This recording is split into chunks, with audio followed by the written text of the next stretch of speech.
부모가 자식을 길러가는 것처럼 하나님도 택하신 우리들을 길러가십니다. 부모가 자식을 기를 때 보면 대체적으로 자식이 가지는 꿈이나 비전보다 부모가 가지는 꿈이나 비전이 훨씬 더 높은 데 있음을 우리가 보게 됩니다. 하나님도 마찬가지이십니다. 하나님도 우리가 가지는 목표나 이상보다 하나님께서 세우시고 계시는 목표나 이상이 훨씬 더 높습니다. 이를테면 하나님께서 아브라함을 택하셨잖아요. 택함 받은 아브라함이 가지는 꿈, 비전을 보면 그저 대를 잇는 정도입니다. 현실적으로 내가 지금 자식이 없으니 자식을 가지기를 원합니다. 그저 무자식에서 자식이 있기만을 바랄 뿐 더 먼 미래, 더 큰 축복까지는 바라다 보지 못합니다. 시간이 흘러가며 그것마저도 어려운 것처럼 여겨지자 하나님께 요청합니다. 왜 약속을 안 지키십니까? 왜 안 주십니까? 이렇게 하나님 앞에 이렇게 막 달라고 요구하는 것이 아닙니다. 그 정도까지 되지도 못합니다.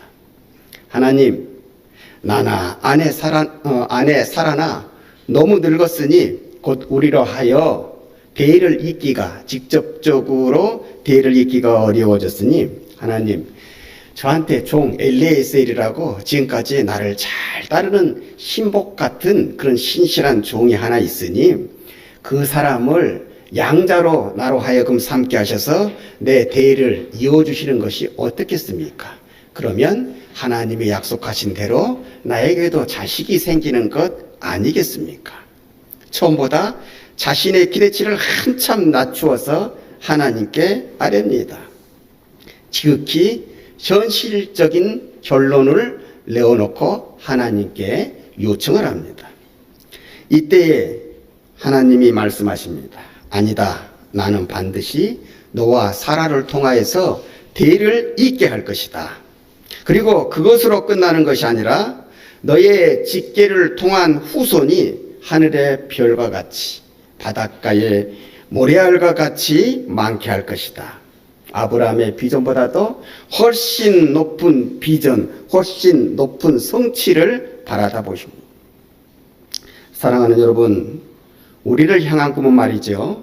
항상 우리보다도 우리를 택하시고 창조하신 하나님께서 훨씬 더 크시다는 사실을 알아야 됩니다. 이 하나님의 마음을 알고 살 때 우리 인생이 평안해지는 것이요, 우리 인생이 발전하는 것이요, 변화받는 것이요, 귀하고 아름다운 모습으로 우리의 인생이 다듬어져서 하나님께 영광을 돌릴 수 있게 되는 것입니다. 오늘 본문 말씀을 통해서도 하나님은 아브라함의 영적 후손된 우리에게 그리스도의 장성한 분량에까지 이르라 말씀하십니다. 매사에 그에게 매사에 그리스도 예수에게까지 이룰 수 있도록 잘할지니라 이렇게 말씀하십니다.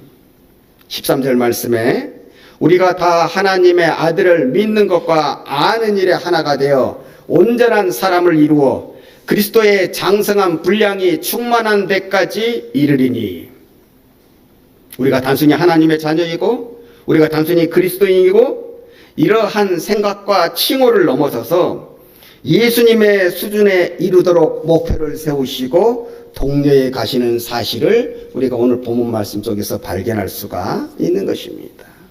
바로 여기에 우리가 사는 세상, 우리가 사는 인생, 우리가 살게 되는 우리의 생이라고 하는 것이, 우리의 삶이라고 하는 것이 우리 가운데에 어떤 역할을 하는지, 우리에게 어떤 의미를 던져주는지를 깨닫게 됩니다. 사랑하는 여러분, 아무리 힘들고 어렵다고 할지라도 이 세상은 죽지 못해서 사는 세상이 아닙니다. 태어났으니 그저 그렇게 내가 선택하지 않아서 태어난 인생이니 그저 그렇게 무치하게 살아가는 세상이 되어서도 안 됩니다. 세상은 우리를 하나님의 온전한 자녀로 성숙한 그리스도인으로 기르고 자라게 하는 훈련소인 것입니다. 성경에서 이스라엘 백성을 훈련시키는 곳이 어디입니까? 광야입니다.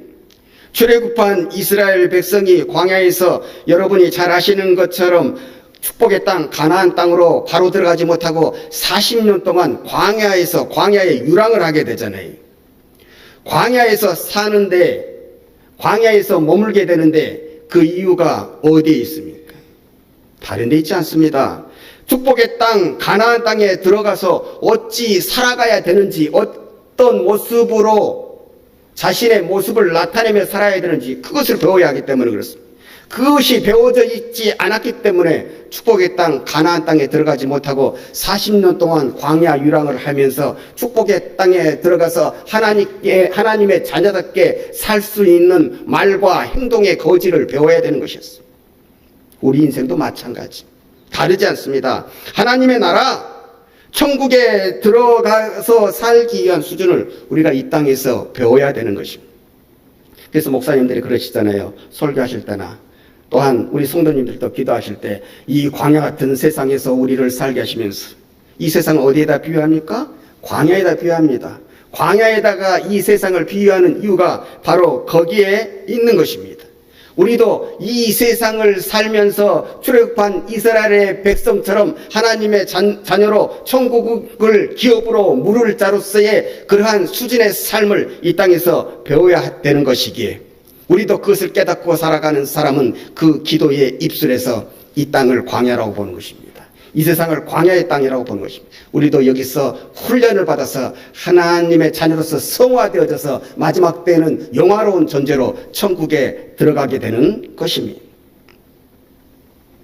그러므로 우리가 인생을 살며 어른이 되어서 육체의 성장은 멈춘다고 할지라도 영적인 성장은 멈추지 아니하고 계속해서 자라나야 하는 것입니다. 그것이 그리스도의 장성한 분량에까지 충만하게 이르라고 하는 말로 표현하고 있는 것입니다. 사랑하는 여러분, 그러면 장성한 분량이라고 하는 것이 무엇이겠습니까? 가장 쉽게 말씀드리면 어른이 되라는 말씀입니다. 믿음의 어른이 되십시오. 신앙의 어른이 되십시오. 믿음의 어른이 되어라. 신앙의 어른이 되어라. 그 이유가, 어른이 되어야 되는 이유가 14절에 이렇게 나와 있습니다. 이는 우리가 이제부터 어린아이가 되지 아니하여 사람의 속임수와 간사한 유혹에 빠져 온갖 교훈의 풍조에 밀려 요동하지 않게 하려 함이라. 세상을 살며 흔들리지 않게 하기 위해서, 자고 우면하지 않게 하기 위해서, 유혹에 흔들리지 않게 하기 위해서, 사람의 속임수와 간사한 유혹에 빠져 온갖 교훈의 풍조에 밀려 요동하지 않게 하려 하심이라. 세상에 살되 세상 사람들과는 구별되는 삶을 살게 하시기 위해서 우리 보고 믿음의 어른이 되라, 이렇게 말씀하시는. 여러분, 초대교회 시대나 지금이나 변함없이 강력하게 수그러들지 않고 다가오고 우리를 유혹하는 것들이 있습니다. 우리를 넘어지게 하려고 하는 것이 있습니다. 그게 바로 이단입니다. 초대교회 시대에도 그렇게 갖가지의 이단이 판을 쳤습니다. 이단이란 다른 뜻이 아닙니다. 우리가 이단이라고 하면 완전히 우리하고 다른 존재들이라고 생각해서 괴물 같은 것을 연상하기 때문에, 그래서 이단이 우리의 옆에 있으면은 구별이 확 되는 것으로 이렇게 생각하기 쉬운데 그렇지 않습니다. 이단의 뜻은 다를리, 끝단에서 이 옷끝이 다르다는 것입니다. 소매 끝이 다르다는 것입니다. 바지의 단만이 이게 살짝 다른 것입니다. 살짝 다름에도 불구하고 그 본질은 완전히 다른 것이 바로 이단입니다. 이단은 이렇게 교묘하게 우리 속에 침투해 오기 때문에 우리가 인생을 살면서 분별력이 필요한 것입니다. 그래서 인생을 살며 신앙생활을 하며 사랑하는 성도들이여, 사랑하는 하나님의 자녀들이여, 그리스도인들이여, 어린아이가 되지 마십시오. 어른으로 성장하십시오. 이렇게 오늘 주님께서는 사도 바울을 통하여서 우리에게 가르쳐주고 계시는 것입니다. 어린아이의 특징이 무엇입니까? 어린아이의 특징은요, 가만 보면 잘 넘어간다는 것, 분별력이 없으니까 잘 속는다는 것 아닙니까?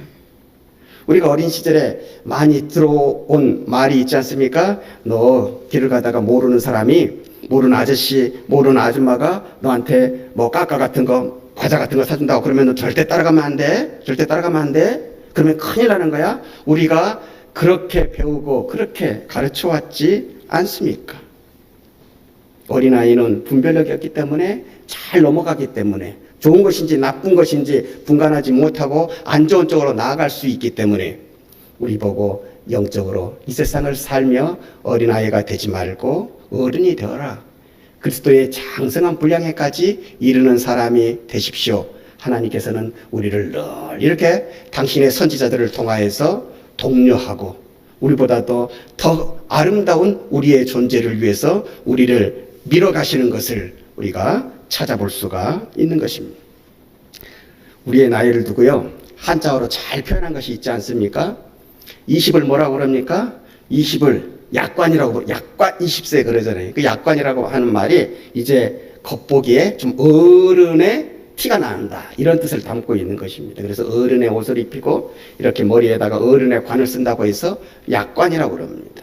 그러면 30을 뭐라고 그럽니까? 30은요, 이립이라고 하는 거예요. 이제 30 정도가 되면, 그 나이 정도가 되면 뜻을 세워야 된다. 기초를 바르게 해야 된다. 바로 써야 된다. 그래서 30, 뜻을 세울 수 있는 정도의 나이다 해서 이립이라고 합니다. 40을 뭐라고 하는지 아십니까? 40을 부록이라고 하는 거예요. 이제 40 정도가 되면, 인생을 한 40 정도 살았으면 흔들리지 마라. 유혹에 넘어가지 마라. 그래서 부록이라고 하는 거예요. 요동치 말라. 그래서 40을 부록이라고 하는 것입니다. 여러분, 우리 교회의 나이를 보면 이제 41가 되었잖아요. 이제 부록의 나이가 된, 흔들려서는, 세상 풍조에 흔들려서는, 세상 교훈에 넘어가서는 안 되는 그런 나이가 된 것입니다. 이런 교회의 성도로 살아가게 되셨으니 이제는 어른으로 살아가자, 이 말씀입니다. 세상 풍조에 휩쓸려서 복음에서 멀어지는 일도 없어져야 하거니와 주위와의 관계성도 좋아야 됩니다. 어른스러워야 됩니다. 어른스럽게 살아야 되는 것입니다. 오늘 설교를 준비하다가 어른과 어린아이의 좀 차이가 무엇인가 이렇게 공부하다가, 야, 이거 참 맞는 생각이다, 이렇게 깨닫게 된 것이 있습니다. 여러분, 어린이와 어른은 시간을 셈하는 방법이 다르답니다. 어린이는 시간을 계산할 때 늘 살아온 날들을 계산을 합니다. 어린이들이 말하는 것을 유심히 보세요. 또 여러분들의 어린 시절을 한번 돌아다 보시기를 바랍니다. 한두 살이 뭐 그리 대수라고, 한두 살 나이 차이를 갖고 뭐 그렇게 열을 내서 열심히 이렇게 서로 간에 그냥 논쟁을 하는지. 우스갯소리래요. 우리 그런 말도 하지 않습니까? 온열 하루 햇빛이 어딘데 네가 나한테 덤벼? 우리가 그런 말도 이렇게 농담 삼아 그렇게 하지 않습니까? 하루 차이도 차이라고 이렇게 우리가 내세우는 경험을 우리가 갖고 있지 않습니까? 이렇게 사람은 어릴수록 살아온 날들을 계수하며 셈하며 사는 것입니다. 반면에 어른은 앞으로의 남은 날, 살아갈 날들을 계산하며 살아갑니다. 온 날은 정해져 있어도 갈 날은 정해져 있지 않은 것 아닙니까? 먼저 왔다고 해서 다 먼저 가는 것이 아니라, 우리도 알지 않습니까? 늦게 왔어도 먼저 갈 수 있는 것이 이 세상의 이치 아닙니까? 우리 살아가는 삶의 이치 아닙니까? 그러므로 이것을 알고 살아가는 사람은 한두 살 더 많은 것이 문제가 되지 않습니다. 그래서 이런 말이 있습니다. 5년까지는 친구뻘에, 나이가 한 5살 정도 차이가 나면 5년까지는 그저 친구뻘입니다. 한 10년 정도가 되면 그것은 형벌 정도 된다, 이렇게 얘기하는 것을 우리가 들어볼 수가 있는 것입니다. 지난 날보다도, 살아온 날들보다도 남은 날들을 생각하는 사람이 어른입니다. 남은 날들을 생각할 줄 알면 그때서부터는 생각하는 것이 깊어집니다. 철학을 하게 되는 것입니다. 철학을 하다가 그것이 하나님과 연결이 되면 그때부터는 신학을 하게 되는 것입니다. 남은 날들을 생각할 줄 알면 사람이 바꾸어집니다. 인생사 무엇이 급한 것인지도 깨닫게 되고요, 인생사 무엇이 중요한 것인지도 알게 되는 것입니다. 그래서 내 인생을 두고 내가 이것을 먼저 해야지, 내가 이것을 이제 버릴 줄도 알아야 돼, 내려놓을 줄도 알아야 돼, 포기할 줄도 알아야 돼, 이런 것도 남은 날들을 생각할 줄 알면 깨닫게 되는 것입니다. 그래서 남은 날을 세고 살 수 있는 사람, 세고 있는 사람, 바로 그 사람을 어른이다, 이렇게 칭할 수가 있는 것입니다. 주 안에서 어른이 되면 무엇을 알게 되는 줄 아십니까? 주 안에서 어른이 되면 무엇보다도 사랑이 무엇인지를 알게 됩니다. 여러분, 세상 사람들은요, 잘 안다고 하면서도 모르는 것이 있는데, 사랑을 잘 안다고 하지만은 기실, 그들의 삶 가운데 그들의 얘기를 들어보면 사랑이라고 하는 것에 대해서 잘 알지를 못합니다. 사랑을 그토록이나 많이 얘기하고 사랑에 대한 노래까지도 많이 지어서 부르지만은 세상 사람들은 기실 사랑에 대해서 별로 잘 알지 못합니다. 유행가 가사를 보면은 그것을 증명할 수가 있는 거예요. 유행가 가사의 7, 80%그 주제가 뭐냐면 사랑입니다. 그 내용들을 들여다보면 죄다 사랑이 어렵다는 거예요. 사랑 때문에 아프다는 거예요. 사랑 때문에 슬프다는 거예요. 결국 종합해보면 아직까지도 사랑이 무엇인지 어렵고 사랑만 생각하면 헷갈린다고 하는 거예요. 그러나 주 안에서 어른이 되면 사랑이 무엇인지도, 사랑을 어떻게 해야 되는지도 알게 되는 것입니다. 아시다시피 사도 바울은 결혼도 안 해본 사람인, 제가 생각해 보기에는, 제가 공부해 본 바로는 사도 바울은 연애조차도 한번 안 해본 사람 같아요. 요즘 식으로 말씀드리면은 모태 솔로예요. 한 번도 연애해 보지 않은 사람 같습니다. 그런 사도 바울이지만은 주 안에서 어른이 되니 그 누구보다도 사랑을 잘 아는 사람이 됩니다. 그가 쓴 고린도전서 13장 일명 사랑장이라고 불리는 그 장을 보면은요, 오늘날 12번 읽어봐도 뭐 하나, 토시 하나 버릴 게 하나도 없습니다. 구구절절 다 맞는 것 같습니다. 그 시절이나 지금의 시절이나 수천 년간의 차이가 있지만은 오늘 그 수천 년의 역사 속에서 그 누가 나온다고 할지라도 사도 바울보다 사랑에 대한 아름다운 정의를 잘 내릴 수 있는 사람은 없습니다. 사랑은 오래 참고 사랑은 온유하며 시기하지 아니하며 무례히 행치하지 아니하며 자기의 유익을 구하지 아니하며 모든 것을 참으며 모든 것을 견디니라. 이렇게 1절에서 8절까지 쭉 기록하고 있는데, 그 뒷부분을 이렇게 또 다 읽어보게 되면 사랑을 잘하는 사람은 어린아이가 아니라 어른이라고 말하는 것을, 우리가 어른이 되면 이런 사랑을 할 수 있노라고, 주 안에서 이런 사랑을 할 수 있느라고 피력해 놓는 것을 우리가 찾아볼 수가 있습니다. 사도 바울이 결혼도 안 해본 사람인데, 연애도 안 해본 사람 같은데 어찌 이렇게 사랑이라고 하는 것에 대해서 잘 기록해 놓을 수가 있었을까? 바로 그리스도의 장성한 분량에 이르렀기 때문에 그렇습니다. 범사에 그에게까지 자라기를 소원하고 노력했기 때문에 주님께서 그에게 경험하지 않는 사랑에 대한 지식까지도 하나님께서는 그에게 허락해 주셨던 것입니다.